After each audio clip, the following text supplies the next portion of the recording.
मेरे सभी आदरणीय दर्शकों को सादर प्रणाम। दोस्तों, दो पंक्तियां पेश करता हूं। तुम क्या जानो आजादी क्या होती है, तुम्हें मुफ्त में मिली आजादी, न कीमत गई चुकाई। अंग्रेजों के बल पर दो टुकड़े पाए, मां को खंडित करते तुमको शर्म न आई। निश्चित रूप से आप पहचान गए होंगे कि किस महान कवि की ये पंक्तियां हैं। दोस्तों, आज की वीडियो में बात करने जा रहा हूं स्वर्गीय अटल बिहारी वाजपेयी, जो कि इस देश के सबसे सफल प्रधानमंत्रियों में गिने जाते हैं।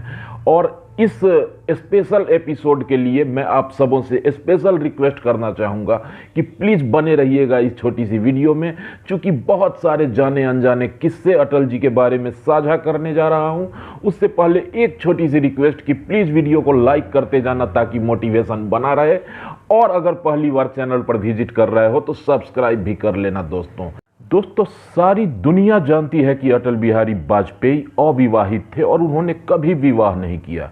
इसमें कोई दो राय नहीं कि यही सत्य है। लेकिन कुछ ऐसे रिश्ते होते हैं जिनको चाहकर भी कोई नाम नहीं दिया जा सकता। बात करने जा रहे हैं अटल बिहारी वाजपेयी जी के बारे में, तो जानेंगे बहुत सारे ऐसी घटनाओं के बारे में जो कि बहुत लोगों को पता नहीं होगी। अटल जी के बड़े बड़े प्रशंसकों को भी नहीं पता होगी। इस तरह के कुछ बातों को मैं इस वीडियो में साझा करूंगा। तो दोस्तों, सीधा चलते हैं ग्वालियर, और ये वक्त था आज़ादी से पहले का, जब अटल बिहारी वाजपेयी अपने स्नातक की पढ़ाई ग्वालियर के विक्टोरिया कॉलेज से कर रहे थे। दोस्तों, आज इस विक्टोरिया कॉलेज को लक्ष्मीबाई कॉलेज के नाम से जाना जाता है। उस वक्त ये विक्टोरिया कॉलेज था। इनके साथ इनके क्लास में पढ़ने वाली राजकुमारी हक्सर नामक एक और छात्रा के साथ इनको प्रेम हो गया था। ये सभी बातें जो मैं बता रहा हूं ये इंटरनेट पर उपलब्ध हैं, और बहुत सारी जानकारियां मैंने कई मैगजीन से भी जुटाई हैं। ये एक डिस्क्लेमर है। दोस्तों, राजकुमारी हक्सर से मन ही मन प्रेम हो जाने के बाद अटल बिहारी वाजपेयी बहुत बेचैन रहने लगे। मित्रों, वो ऐसा दौर था जब समाज इतना खुला नहीं था। आज वाली बात नहीं थी कि सुबह नैन मिला, दोपहर में फेसबुक और इंस्टा पर फेसबुक फ्रेंड और इंस्टा फ्रेंड बन गए, शाम होते होते व्हाट्सएप पर चैटिंग शुरू, और दूसरे दिन सुबह डेटिंग फिक्स हो जाती थी, दूसरे दिन दोपहर प्रपोज भी हो जाता था, और शाम तक, मतलब इस तरह का कोई साधन उपलब्ध नहीं था। बरसों तक अटल बिहारी वाजपेयी और राजकुमारी हक्सर एक दूसरे को नैनों से देखते रहे, आंखों ही आंखों में, इशारों ही इशारों में एक दूसरे से दोनों को प्यार हो गया था। बताया यहां तक जाता है कि अटल बिहारी वाजपेयी ने एक दिन हिम्मत करके लाइब्रेरी में राजकुमारी हक्सर के किताब में प्रेम पत्र रखकर उनके टेबल पर रख दिया था। लेकिन दुर्भाग्य की बात कि उस चिट्ठी का जवाब आज तक अटल बिहारी वाजपेयी को नहीं मिला। वैसे राजकुमारी हक्सर ने उस चिट्ठी का जवाब दिया था, लेकिन वो अटल बिहारी वाजपेयी तक नहीं पहुंचा। खैर, ये दूसरी बात है। आगे बताता चलूं कि राजकुमारी हक्सर के पिता उस वक्त ग्वालियर में सिंधिया राजघराने में अधिकारी के पद पर कार्यरत थे। वो उच्च कुल के ब्राह्मण थे, और अटल बिहारी वाजपेयी के परिवार को वो लोग निम्न कोटि का ब्राह्मण मानते थे। हक्सर कश्मीरी पंडित होते थे, इसलिए वो अपने आप को सबसे ऊपर कोटि के ब्राह्मणों में गिनते थे। अटल बिहारी वाजपेयी के साथ शादी करने के लिए राजकुमारी हक्सर के परिवार का कोई सदस्य बिल्कुल भी तैयार नहीं था। हालांकि अटल बिहारी वाजपेयी से मन ही मन राजकुमारी हक्सर भी प्रेम करती थीं और शादी करने के लिए इच्छुक थीं, अपने परिवार को अपनी इच्छा बता चुकी थीं। फिर भी राजकुमारी हक्सर के पिता एकदम अड़े रहे, और उन्होंने राजकुमारी हक्सर की शादी दिल्ली यूनिवर्सिटी के एक प्रोफेसर कश्मीरी पंडित परिवार से आते थे उनके साथ तय कर दी। मित्रों, अब आजादी के वक्त का दौर आ चुका था। करीब 1947 की बात है, जब राजकुमारी हक्सर की सगाई बीएन कॉल, जो कि रामजस कॉलेज दिल्ली यूनिवर्सिटी में प्रोफेसर थे, उनके साथ कर दी गई।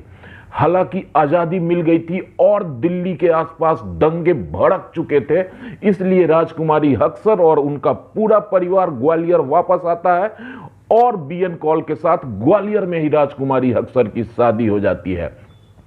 इस बेहद साफ सुथरी प्रेम कहानी का अंत वहीं पर हो जाता है।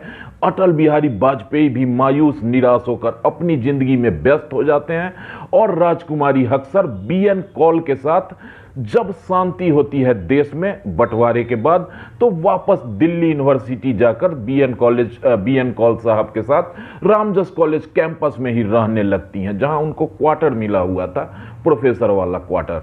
तो मित्रों, इसके बाद समय का चक्र बढ़ता है और अटल बिहारी वाजपेयी एक दशक बाद करीब 1955-60 के दरमियान दिल्ली आते हैं और मुख्य धारा की राजनीति में इनका प्रवेश हो जाता है 1950 के आसपास, 50-55 के बीच में। मित्रों, कहा जाता है कि करीब 10 वर्षों के बाद जब अटल बिहारी वाजपेयी सांसद बन चुके थे और दिल्ली के राजेंद्र नगर में इनको सांसद फ्लैट मिला हुआ था, उस वक्त किसी कार्यक्रम में ये रामजस कॉलेज जाते हैं और अटल बिहारी वाजपेयी जी की मुलाकात फिर से अपने कॉलेज के दिनों की प्रेमिका राजकुमारी हक्सर, जो कि अब राजकुमारी कौल बन चुकी थी, उनसे होती है। इन दोनों को एक दूसरे को आमने सामने देखकर दिल में फिर से वही भावनाएं उत्पन्न होती हैं और बहुत चर्चाएं होते हुए भी अटल बिहारी वाजपेयी जी का रामजस कॉलेज आना जाना बढ़ जाता है। इस मामले में बहुत सारे विवाद हुए, लेकिन राजकुमारी हक्सर के मुताबिक, राजकुमारी कौल के मुताबिक, हमें अपने रिश्तों के बारे में अपने पति से कभी स्पष्टीकरण देने की जरूरत नहीं पड़ी। हमारे रिश्ते की पवित्रता को मेरे पति बहुत अच्छी तरीके से जानते थे और अटल बिहारी वाजपेयी जी के साफ सुथरे व्यक्तित्व के कारण उनकी पार्टी के लोग और देश के समाज के लोगों ने भी कभी इन दोनों के रिश्ते पर आपत्ति नहीं की। खैर, समय का चक्र आगे बढ़ता है। मित्रों, कहा तो यहां तक जाता है कि जब अटल बिहारी वाजपेयी राजनीति में स्थापित हो गए, उसके बाद राजकुमारी कौल अपने पति के बदले अटल बिहारी वाजपेयी जी के साथ इनके निवास स्थान पर रहने लगी। जो 2 दत्तक पुत्रियों का जिक्र होता है अटल बिहारी वाजपेयी जी के जीवन में हमेशा, नमिता और कविता, ये दोनों राजकुमारी कौल और बीएन कौल की ही पुत्री हैं, जिनको अटल बिहारी वाजपेयी ने गोद लेकर अपनी पुत्री बना लिया था। मित्रों, प्रधानमंत्री बनने के बाद प्रधानमंत्री निवास में ही रहने वाली राजकुमारी कौल और अटल बिहारी वाजपेयी जी की पवित्र रिश्ते पर कभी किसी ने उंगली उठाने की हिम्मत नहीं की।